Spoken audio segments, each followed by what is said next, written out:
요즘 유튜브를 보면 TTS를 쓰는 채널들을 자주 볼 수 있을 것입니다. 이런 식으로 말이죠. 사실은 15년 전 이미 방송에서 먼저 유행을 탄 적이 있는데 기억하고 계신가요? 바로 롤러코스터의 남녀 탐구 생활. 서혜정 성우님의 기계 같은 더빙은 당시 굉장히 신선했습니다. 현재 남녀 탐구 생활을 다시 봐도 재밌지만 다시 보면 요즘의 TTS가 생각나는데요. 오늘은 롤러코스터에 대해 알아봅시다. 2009년 7월 TVN에서 등장한 재밌는 TV 롤러코스터. 초기에는 정영돈, 이혁재, 김성주, 정경우, 최은주, 서영, 정가은 7명의 멤버가 방송시간이 약 1시간간 빠르고 강렬한 10개 내외의 에피소드로 프로그램을 이끌어갔습니다. 골 때리는 불친절한 시리즈와 간만에 연기하는 이혁재를 볼 수 있는 소신맨, 김성주가 연기를 한다는 광인 등 각 코너마다 개성이 강했고 하나하나의 러닝타임이 짧아 한 코너가 취향에 맞지 않아도 다음 코너를 기다리는 재미가 있었습니다. 덤으로 비교적 검열이 적은 케이블 채널이기에 은근히 여자 멤버들의 몸매를 부각시키는 장면들이 많아 남성 시청자들의 시선을 끌기도 합니다. 하지만 무엇보다 롤러코스터의 상징은 정영돈이 바지도 안 입고 팬티 차림으로 열연한 남녀 탐구 생활이었습니다. 서혜정 성우의 기계 같은 나레이션과 함께 남녀 탐구 생활은 당시 인기 예능 대부분의 리얼리티를 강조한 것과 달리 리얼리티가 아닌 꽁트이면서도 솔직함이 느껴지고 거기서 많은 사람들이 공감과 재미를 느껴 방영 4개월 차인 2009년 11월에는 무려 시청률 4%대를 기록하게 됩니다. 사람들이 TV를 잘 보지 않는 현재가 아닌 놀거리가 TV밖에 없어 비교적 시청률이 잘 나오는 당시 시청률 4%가 적은 수치라고 생각할 수 있지만 그 당시에는 케이블 방송사들이 다양하지 않아 케이블 TV 가입자가 그렇게 많지 않았습니다. 2000년대 중반만 해도 케이블 시청률이 1%를 넘기면 지상파 10%가 맘먹는다는 말이 나올 정도였기에 2009년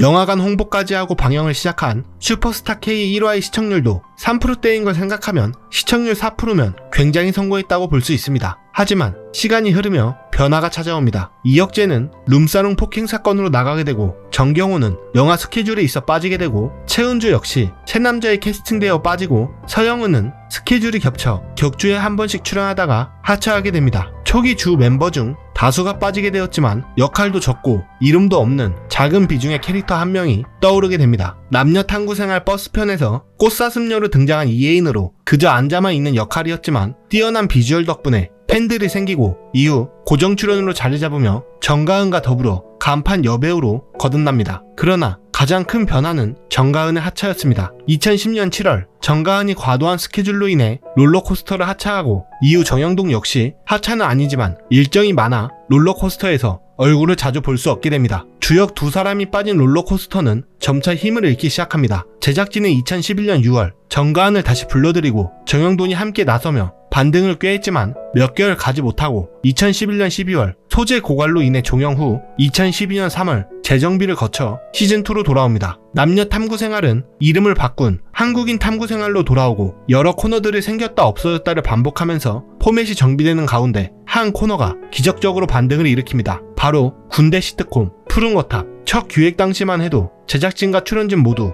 이 코너가 큰 인기를 얻을 줄 몰랐다고 합니다. 그래서 4화인 걸그룹까지만 기획되어 있어 4편이 끝나면 종영할 코너였지만 시청자들의 뜨거운 반응으로 계속됩니다. 그리하여 5화부터는 말년병장의 고정 캐릭터를 박성우가 아닌 최종훈이 맡게 되었는데 이 선택으로 인해 코너의 인기와 시청률이 대폭 상승하게 됩니다. 2012년 12월 푸른 거탑이 끝나게 되면서 롤러코스터 역시 시즌2와 2012년의 마무리를 위해 연말 특집 코너와 루저전의 마지막 화를 끝으로 2012년 12월 30일 시즌2를 끝내고 2013년 1월 시즌3로 새롭게 시작합니다. 새롭게 돌아온 시즌3. 시즌3에서는 힐링을 주제로 잡아 힘든 세상을 살아가는 시청자들에게 위로가 될 수 있는 컨셉을 가진 코너들이 등장합니다. 사람의 마음을 읽는 능력을 가진 최종훈이 사람들을 살린다는 힐링 대통령, 더 리더, 여러 커플들의 사랑 이야기를 바탕으로 청춘들의 모습을 담아낸 동거멘터리, 남과 여, 서프라이즈와 비슷한 느낌이면서 감동을 주는 폰 응답하라 등 새로운 코너들을 선보였지만 사람들의 관심을 끌기에는 그리 재밌지가 않았습니다. 하지만 과거 1994년 MBC의 남양특집 드라마인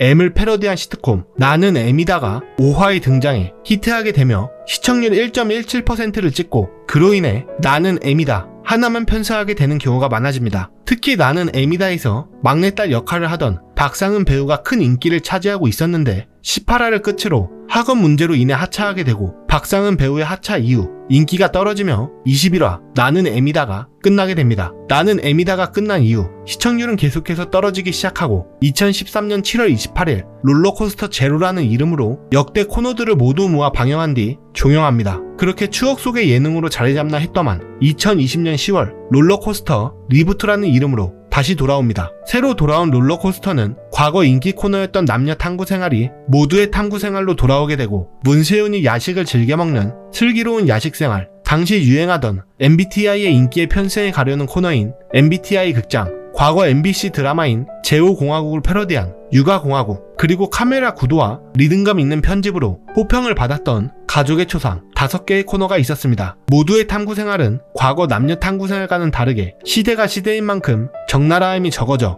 볼만은 했지만 뭔가가 부족했고 나머지 코너들은 더 문제였습니다. 문세윤이 야식 먹는 슬기로운 야식 생활은 맛있는 녀석들에다가 요리왕 비룡의 리액션을 과도하게 섞은 모습일 뿐 웃음이 나지는 않았고 MBTI 극장 역시 MBTI를 좋아하지 않는 사람이라면 별 감흥이 없었습니다. 육아공화국은 오랜만에 정가은을 본다 라는 것을 제외한다면 별로였고 마지막에 등장한 가족의 초상은 그랜드 부다페스트 호텔로 유명한 웨스 앤더슨이 제작한 것 같은 카메라 구도와 색감, 인물들의 연기 연출, 그리고 음악에 맞춰 딱딱 끊어지는 편집으로 사람들에게 호평을 받기도 했지만 익숙하지 않은 느낌의 영상이라 취향이 갈리며 호불호가 컸습니다. 그래서 롤러코스터 리부트를 단순히 말하자면 재미가 떨어졌습니다. 첫 방송 시청률은 1.8%였지만 매 회차마다 떨어져 6화에는 0.5%라는 시청률을 기록하고 끝나게 됩니다. 6화 만에 끝난 이유는 처음 기획 단계부터 롤러코스터 리부트는 6화로 예정되었다고 합니다. 만약 정말 재밌었고 시청률이 높았다면 계속 이어졌겠지만 예정된 대로 6화 만에 끝난 점이 아쉽기도 합니다. 여러분은 롤러코스터에서 어떤 장면이 가장 기억에 남나요? 저는